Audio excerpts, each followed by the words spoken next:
Bonjour et bienvenue à tous. Clap de fin vous propose aujourd'hui une analyse, et c'est promis sans aucun spoiler, du dernier long métrage de l'univers cinématographique Marvel nommé Avengers Infinity War.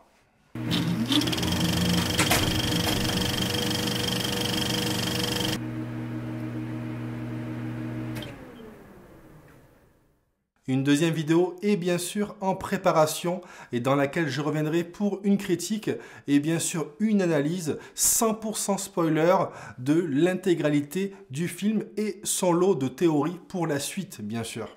Il s'agit donc du 19e long métrage de la franchise initié en 2008. Et oui, déjà 10 ans, vous aurez remarqué que le rythme de publication est juste gargantuesque à ce niveau-là. On est peut-être face au film de la pop culture le plus attendu de tous les temps. Et oui, Marvel aura réussi à nous tirer sur une décennie la destinée d'énormément de personnages, à tel point que voilà, beaucoup de personnages, beaucoup d'acteurs seront entrés dans nos vies, dans nos cœurs, dans nos esprits. Et pour finalité, l'arc consacré à Thanos et les pierres de l'infini. Nous sommes toujours dans la phase 3 des productions Marvel et qui se conclura avec Avengers 4 qui sortira le 24 avril 2019, quasiment jour pour jour dans un an. Horizon 2019 se profile donc la phase 4 avec de larges remaniements quand on sait que nombre d'acteurs sont quasiment en fin de contrat. Et oui, donc le futur et l'avenir de certains personnages et donc acteurs s'inscrit clairement en pointillé. Avant toute chose, et avant de vous livrer mon avis, sachez que je ne suis pas un fan ultime de MCU, ni même des comics. Je suis simplement, comme vous, je pense, un cinéphile aguerri, adorant la pop culture, l'univers Marvel, l'univers de Star Wars. Voilà, on en est, je pense, tous là.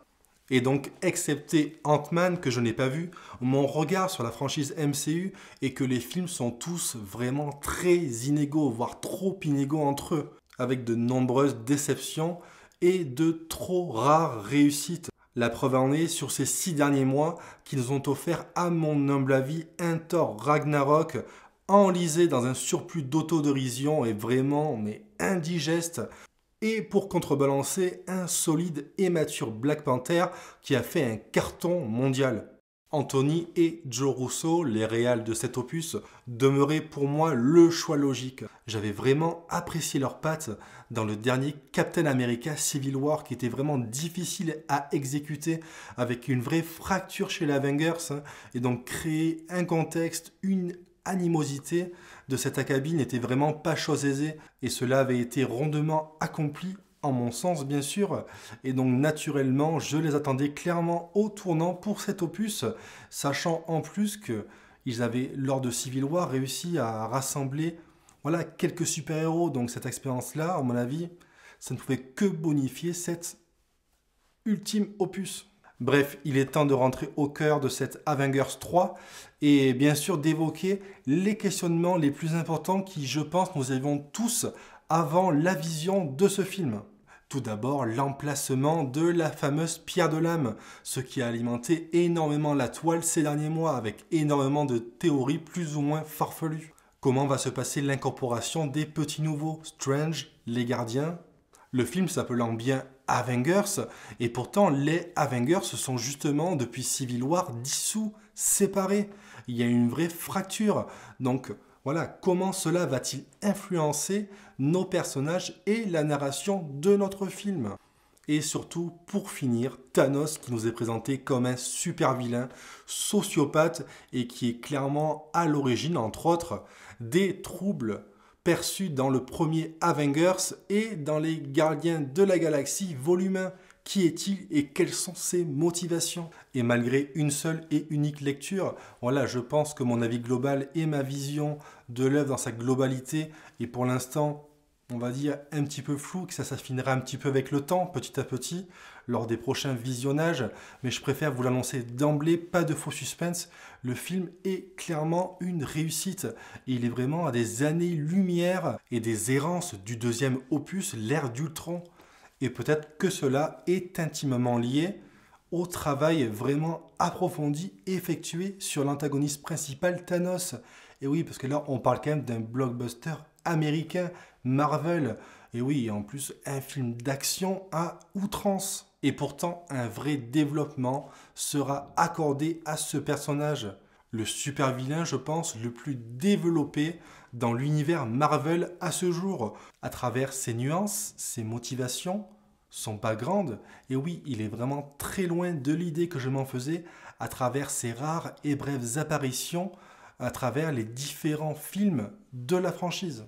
Au-delà de ce personnage, vous l'aurez compris, ce long métrage de 2h30 tout de même prendra son temps et ne se limitera jamais, enfin presque jamais, à créer des apparitions superficielles de tous les super-héros présents dans cet opus. Bien sûr et inévitablement, tous les personnages n'ont pas le même traitement, mais ils sont tous incorporés à une intrigue. Et oui, on n'est pas seulement dans un show où on balance quelques super-héros, on les mêle à de l'action et on pense que ça va passer crème. Non, le film est beaucoup plus subtil que cela et a énormément de choses à dire, à raconter et à faire interagir entre ces personnages.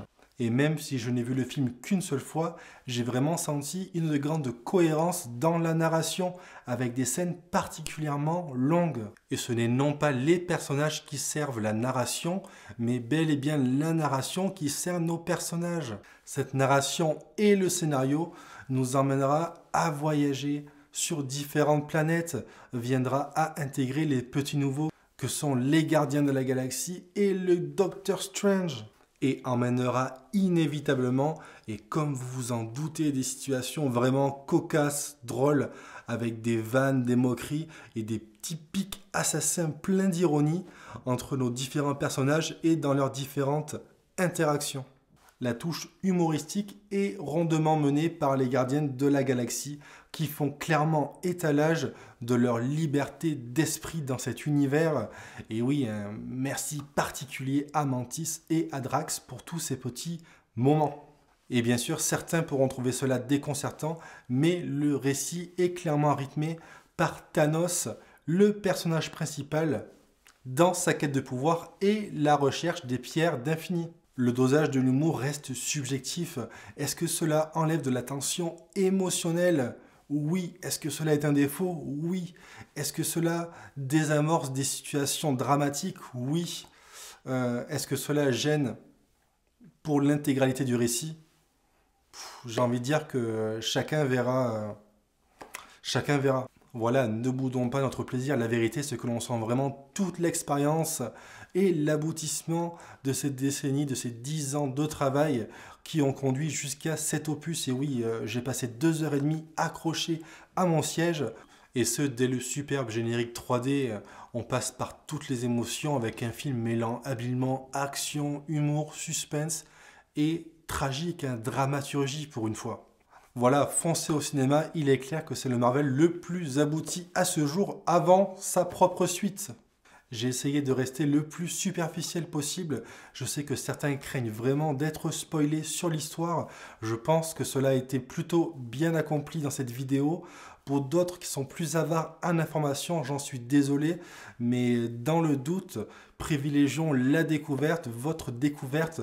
Enfin, en tout cas, si vous êtes curieux et si vous avez bien sûr vu le film au cinéma, n'hésitez pas à vous plonger dans ma deuxième vidéo qui paraîtra vraiment, je pense, ce week-end très rapidement sur la chaîne. La chaîne Clap de Fin suivra bien évidemment l'actualité des films Marvel et des super-héros. Et bien sûr, seulement 12 mois nous séparant du prochain opus et donc de la suite de ce Avengers 3 à Avengers 4.